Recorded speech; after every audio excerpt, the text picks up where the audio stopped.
Hello, I'm Anna from Pattern Knits, and this video has been made to guide you through the process of making your Heirloom Advent Calendar.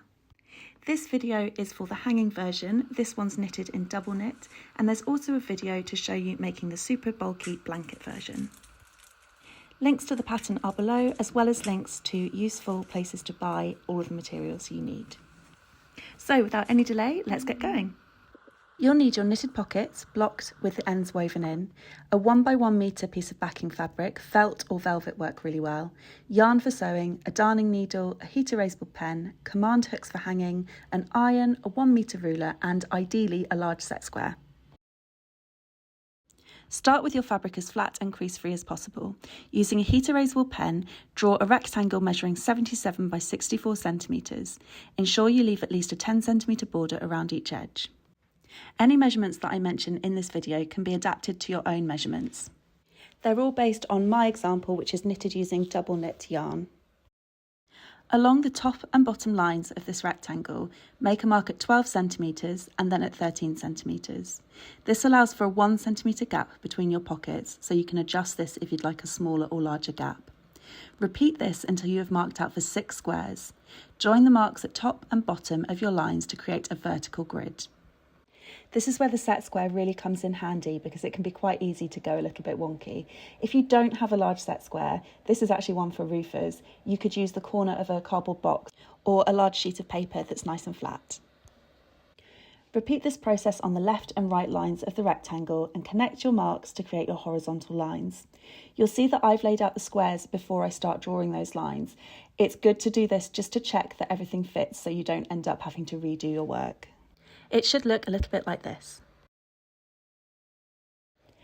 Next, add a 10 centimetre border around your rectangle. Mine ended up measuring 97 by 84 centimetres.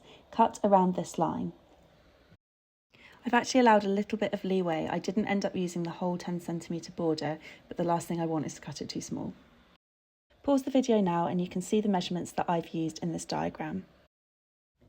Once your grid is sketched out, lay your pockets onto the backing in numerical order. For pockets that take up 2 squares, lay them over both. The stitch count has been adjusted to include the 1 centimetre gap around the pockets. When I laid out my pockets, they did not fit perfectly. However, when stitching, they easily stretched to fill the pocket size perfectly. I also steam blocked them to really help them sit in.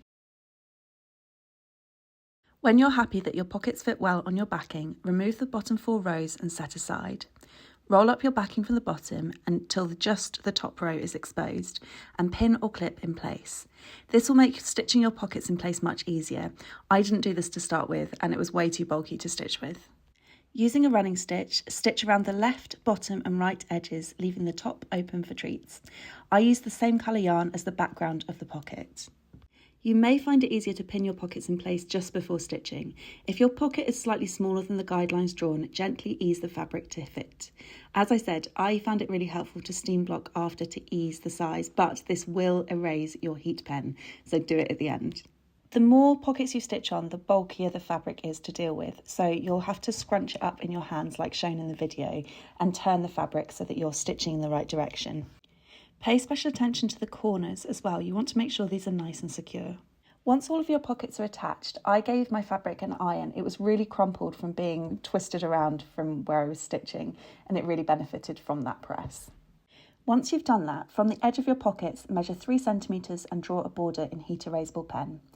Turn the fabric over and iron along that edge to create a crease. Measure 3 centimetres again from that crease and draw a second border. Cut away the excess fabric. This double border allows you to fold the fabric over, creating a firmer edge and helping the fabric to hang well. Cut a triangle-shaped piece from each corner to create a mitered edge. Next, mark the spacing for your blanket stitch. Marking it out will really help make sure that it's an equal space between each line and it will make it look so much neater. I spaced mine at 2 centimetres apart and 2 centimetres long. The blanket stitch is the perfect way to finish off your advent calendar. It's got all the vintage charm that I absolutely love. Insert the needle between the 2 layers of fabric so that it pierces the crease directly above the first mark of your blanket stitch. Pull until the knot reaches the fabric. Bring the needle towards you and through the fabric at the mark for the blanket stitch directly below where your needle came out. Pull the yarn so that it creates a vertical stitch from crease to mark. Before it becomes taut, bring the needle up next to the crease stitch and catch the loop of yarn, making a twist. Pull until the yarn is flat against the fabric but not tight.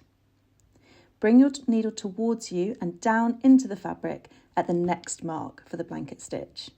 To create subsequent stitches, repeat steps 5 and 6. I'd recommend using shorter pieces of yarn rather than long, probably 30 centimetres max. It's very easy to get tangled, which can get really frustrating. When you run out of yarn, pause after step 5. Insert your needle into the crease right next to the twist of yarn. Pull it through, making sure that you don't pull too tight, and then fasten off and attach a new piece of yarn. I just like to do a standard knot, and then I trim the excess so that it doesn't cause any bumps. Tuck that tail of thread into the crease and then thread your needle, and then bring the needle out through the same hole, and then just carry on from step 5. So bring your needle down into the next blanket stitch mark, loop your thread and carry on. The very last step is to attach some hanging loops so that you can hang your advent calendar from the wall.